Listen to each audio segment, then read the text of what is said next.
Aux États-Unis, il y a beaucoup de problèmes. Faites des efforts pour vous intégrer, sans oublier votre culture d'origine non plus. Ils sont comme tout le monde, quoi, les Français. Quitter son pays. Pour diverses raisons, et pas forcément par nécessité, certaines personnes ressentent une irrépressible envie de prendre le large. Est-ce votre cas et quelle relation entretenez-vous avec votre pays ?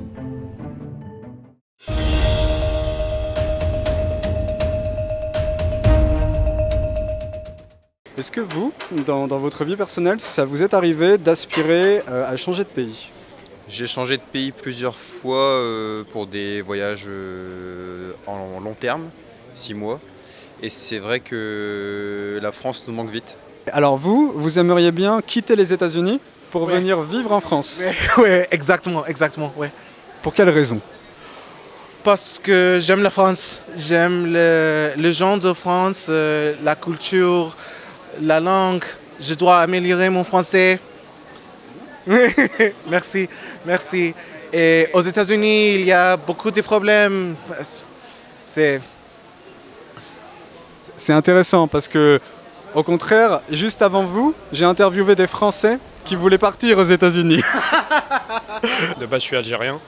Du coup, je suis venu faire une licence d'info et là, je suis en master et du coup, j'alterne entre travail et études. D'accord. Et c'est récent en fait, vous avez quitté l'Algérie depuis peu de temps pour venir ici ? Ouais, il y a 2 ans. Du coup, là, c'est ma 3e année, je commence ma 3e année. Est-ce qu'il vous est déjà arrivé de vouloir quitter la France pour différentes raisons ? Alors, en fait, je suis née à l'étranger et je me suis installée en France il y a 40 ans.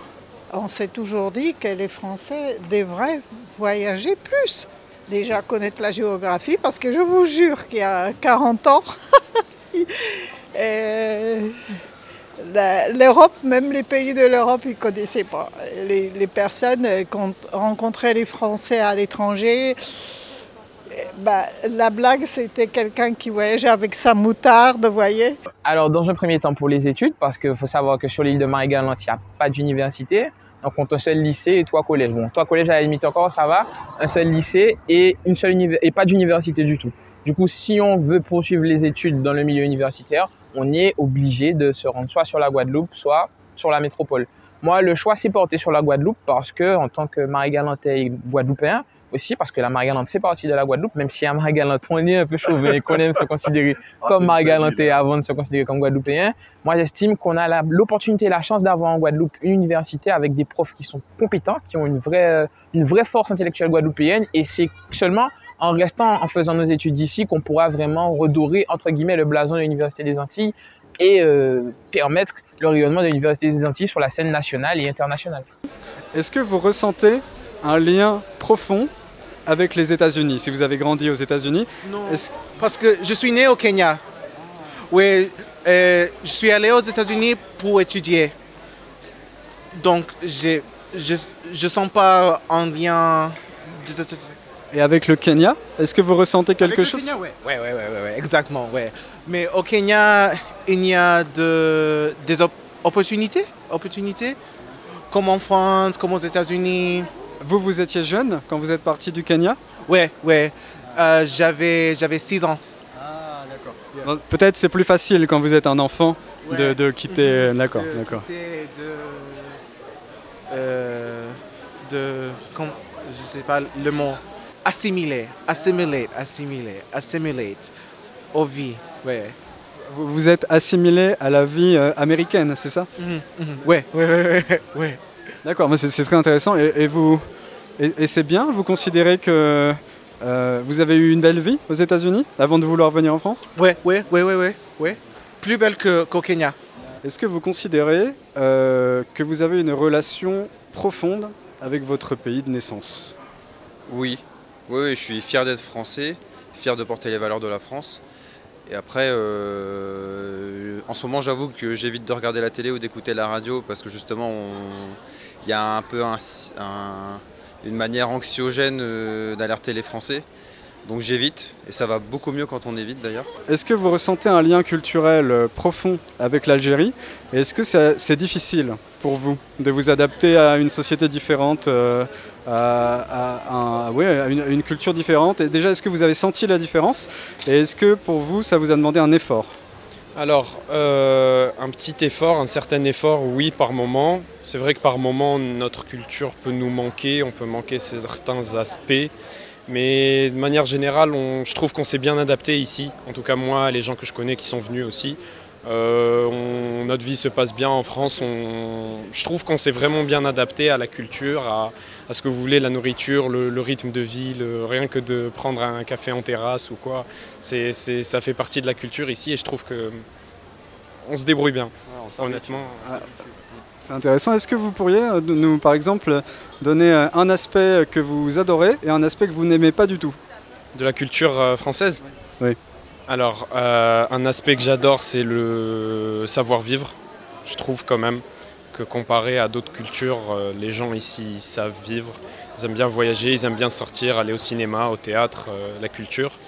Un aspect que j'aime moins, c'est un peu un cliché, mais le fait de râler sur tout et n'importe quoi.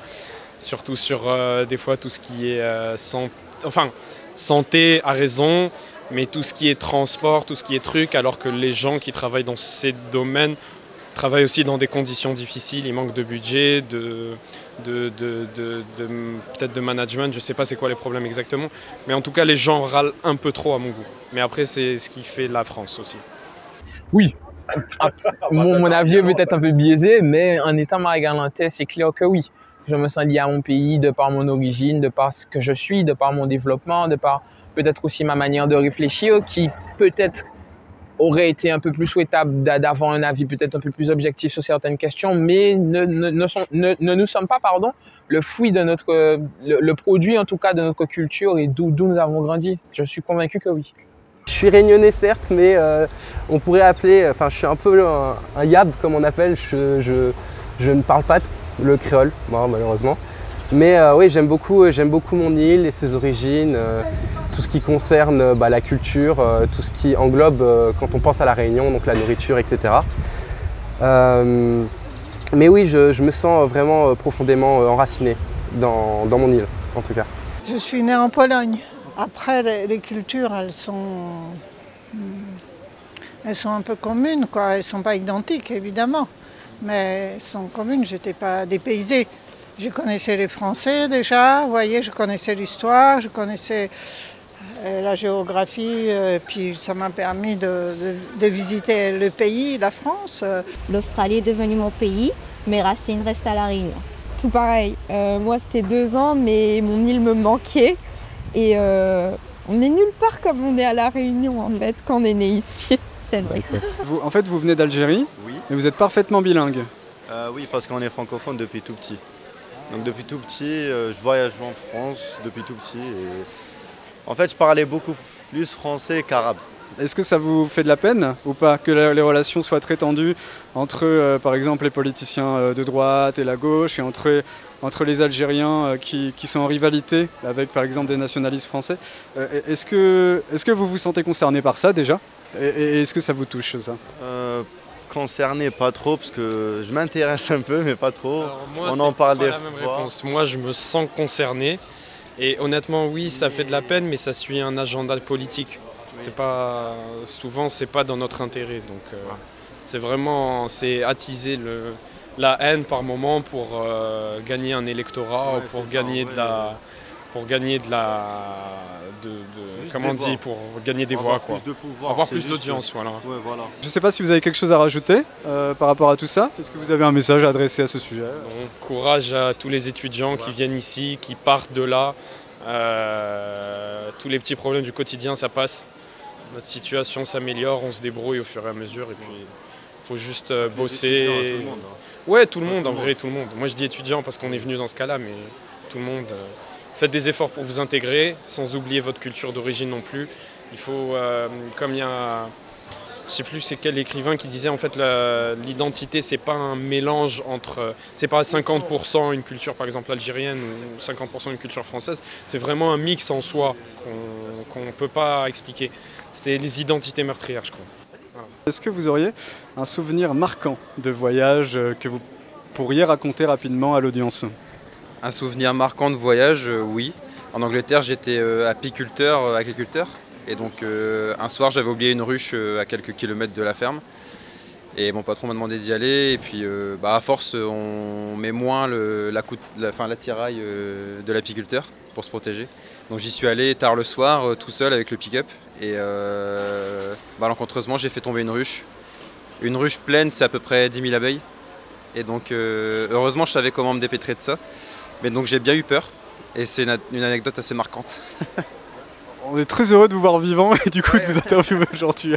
Et rencontrer tous ces gens qui étaient d'une sincérité et accueillant, tout ça, je me dis, voilà, en fait,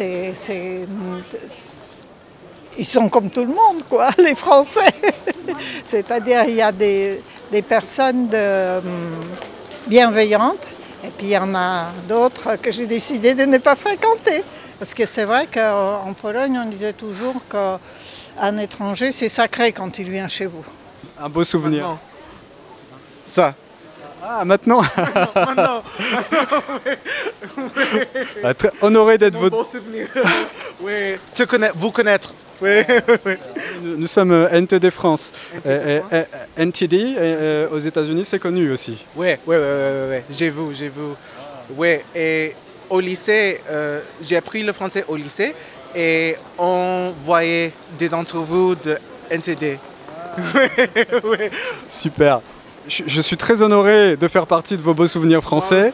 Merci beaucoup, monsieur. Merci beaucoup à vous. Merci. Mon premier voyage, parce qu'il faut savoir que je ne suis jamais à proprement dit allé en France. Je suis resté en France en tout 2 heures, le temps de changer d'aéroport, donc passer de Orly à Charles de Gaulle pour aller en Espagne. Et c'était vraiment le voyage qui m'a le plus marqué dans la mesure où c'était mon premier en dehors de Guadeloupe, tout court. J'ai pris l'avion, et de Marie-Galante, j'ai pris l'avion et j'ai pu vraiment voir une autre méthode de fonctionnement. Comme je dis toujours, si je n'étais pas avec des accompagnants, je me serais perdu à l'aéroport. Je n'aurais pas réussi à me... Il ne serait-ce qu'à l'aéroport de Guadeloupe, des fois en y allant pour déposer ma soeur qui, elle, est en France, ma soeur jumelle qui, elle, est en France. Je me dis, bon, si j'y étais pas allé déjà 2 ou 3 fois, je me perdrais en Guadeloupe. Donc, Charles de Gaulle, Orly, j'étais vraiment impressionné. À un moment, je me suis dit, mais s'ils s'en va là, à tout moment, je me retrouve en Afrique et pas en Espagne. Donc, c'est vraiment ce qui m'a manqué, le fait d'avoir des infrastructures qui sont beaucoup plus grandes que ce qu'on a et aussi le choc culturel avec une autre anecdote aussi. C'était pour un match de foot. Ouais. Et le match de foot, il était prévu à 20h. Moi, je me suis dit, waouh, je vais jouer en Espagne déjà et en plus la nuit.